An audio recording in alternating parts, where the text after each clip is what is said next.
now it's really all about sort of balancing and bug fixing and tuning and those sorts of things. So we're feature complete, we're content complete, and now it's basically just the road home of getting it all polished up, getting it all sewn together, getting the cinematics all in there, getting the music score. So it's getting all the pieces sort of wedged together and getting all the bugs out of it, and yeah, just polishing it up to something we're proud to show.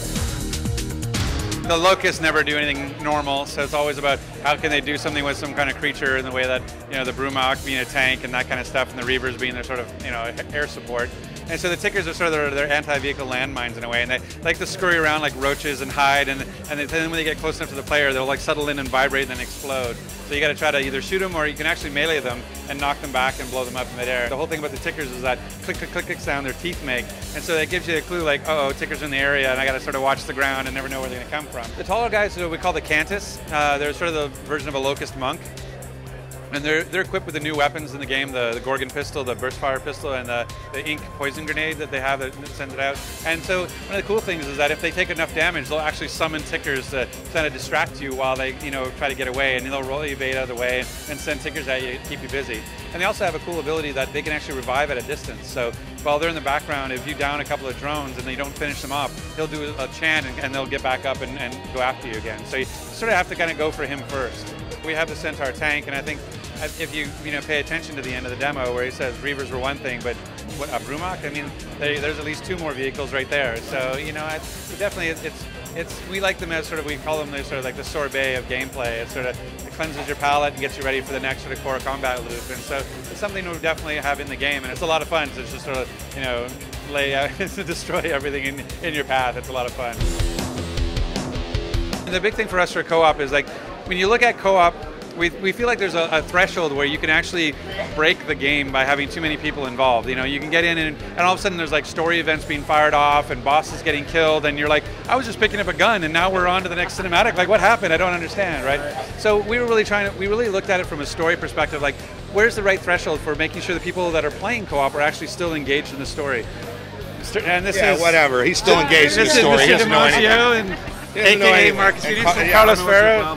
Dom, the cast members of the game. See, like I had like this much press, and now you just squashed that. We're just not taking away from you. Exactly. I appreciate that. I don't need notoriety at all. No, it's all right. You got it. You got it covered. I'm going to let you do your thing. I'm going to step away, in fact, because I'll sit around and just go.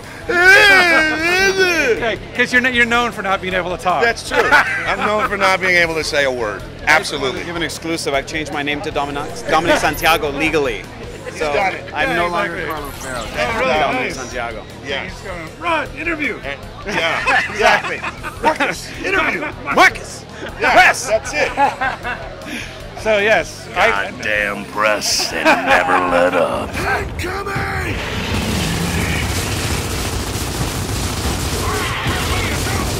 It's hard to believe, but you can actually have too many players involved in the story when you're trying to tell a story. And so, bosses are getting killed, mission objectives are happening, cinematics are getting kicked off, and you're like collecting ammo and stuff. You don't really know what's going on.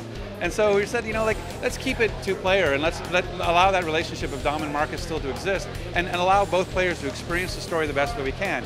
But there is that place where you say, like, you know what, I just want to get all my friends together and we just want to shoot a bunch of crap, right? We just want to kill everything.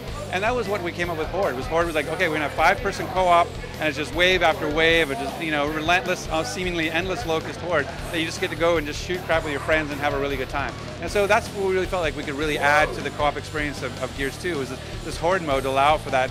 We're not going to ruin the story by having too many people involved, but when you get to that point where like I want to have a lot of people and I just want my friends together, Horde delivers that. In order to be really good at game development, you have to be ambitious. And I think to be ambitious means you have to have these stretch goals and you have to sort of overshoot your mark and say, yeah, here's what we could do on 8 hours a day, but we all want a better game than that. We want a bigger game than that. And so ultimately at the end, it ends up, yeah, we have to crunch to get it, but I think if you're not crunching, you're just not ambitious enough. You're not trying to get the most you can out of your product before you ship. We're really excited to have them all back playing. We're hoping to see them all online playing Horde and playing, all of our multiplayer game types that we have with like 7 in the box or even 8 with Horde. So yeah, really excited to get back out there playing with the fans. It'll be fun.